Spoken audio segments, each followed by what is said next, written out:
Сайн байцгаана уу хүүхдүүдээ. Өнөөдрийн хичээлээр бид нар объект түүний шинж чанар гэсэн хичээлээ үүснэ. За энэ хичээлээ үүсгэхээс өмнө бүгдээрээ өнгөрсөн хичээлээ иргэнийг санацгаая. За өнгөрсөн хичээл бид нар мэдээллийг дүрслэх хэлбэрүүдийн талаар үзсэн. За тэгвэл мэдээллийг дүрслэх ямар хэлбэрүүд байдг вэ бүгдээрээ нэрлээрэй.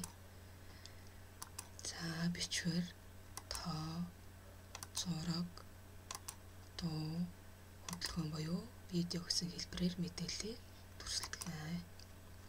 За тэгвэл ангид ямар зураг мэдээллүүд байна вэ бүгдээрээ нэрлэдэг байгаарай. За зурагчийн бүтээл самбарт маань зурагчдын зурсан зургнууд байна. За компьютертай хэрхэн зөв сууж ажиллах талаарх зураг мэдээлэл байна. Компьютерийн гартаа хэрхэн зөв ажиллах талаарх зураг мэдээлэл байна.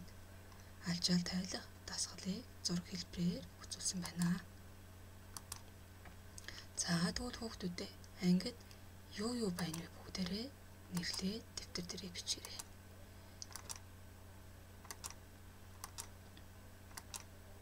За ширээ сандалцсан, цэцэг үзүүлэн, зураг, бичих, сурагчид гэх мэтлэн өөрсдөө өргөжлүүлээд бичээрэй.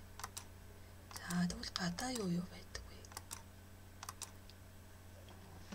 Уул,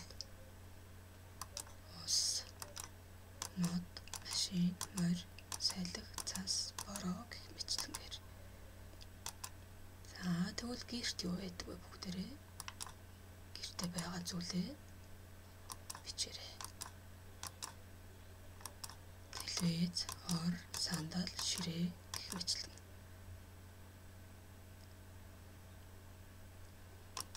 За тэгвэл нэгдүгээр даалгаврыг бүгдээрээ хамтдаа ажиллацгаая. За дээр ангид гэрт гадаа байгаа зүйлүүдээсээ за нэгдүгüрт нь амьгүй зүйлсийг ялгаж бичээрэй. За хоёрдугаарт нь амьд зүйлсийг ялгаж бичээрэй. За гуравдугаарт нь өрнөж байгаа үйл явц үзэгдлүүдийг ялгаж бичээрэй.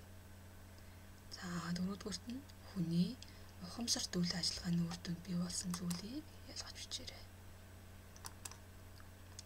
За түүнийхээ дараагаар сурах бичгийнхээ 8 дугаар хуудасны мэдхүйг уншина. За энийг уншсны дараагаар дараах асуултанд хариулаарай. Объект гэж юу вэ? За бидний хүрээлэн байгаа орчны нэгэн зохицол байдлаар үзэгдэх хэсэг өрнөж байгаа үйл явц хүний ухамсарт үйл ажиллагааны үр дүнд бий болсон зүйлийг объект гэж нэрлэх юм байна. Өөрөөр хэлбэл альва эд зүйлс объект болно. Хүний нүдэнд үзэгдэж гарт баригдаж байгаа бүхэл зүйл маань объект болох юм байна.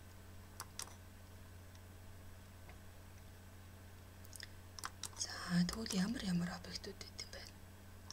Машин, байшин, мод, чулуу, өв сургамал, зурсан зураг, имэйл, бичсэн бичвэр эдгээр маань бүгдээрээ объект болно. За тэгвэл объект дооноос үгийг тухайн объектын нэр гэж нэрлэнэ гэж. За объектууд маань бусдаасаа ялгархын тулд нэртэй байна. За жишээлбэл үхэр, цаг, компьютер, уян диск, индүү, цэцэг. За эдгээр маань бүгдээрээ объектууд болох юм аа.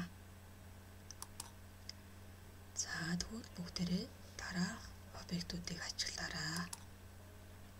Бөмбөг, нар, глобус, алим.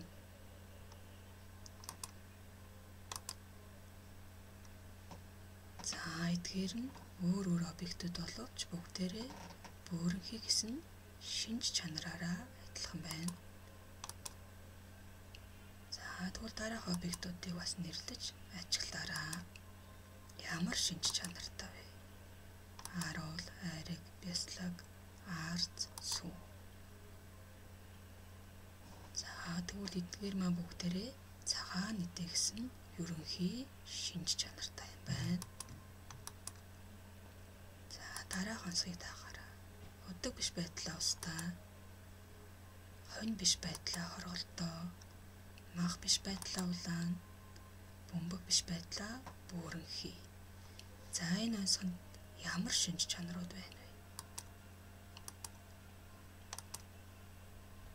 Устай, хорголдоо, улаан, бөөрөнхий гэсэн шинж чанартай байна.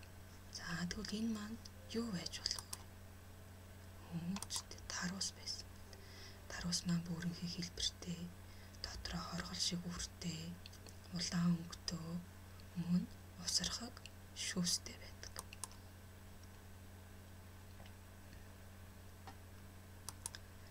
За тэгвэл дараах үнэлгээний ажлын хуудсыг ажиллаараа бүгдээрээ дэвтэр дээрээ бичээд. За юу мэддэг болсон бэ? Мөн объектын 3 жишээ гаргаараа. За мөн эдгээр объектууд ямар шинж чанартай байна вэ? За объектын шинж чанарыг мэдснээр ямар ач холбогдолтой байна вэ?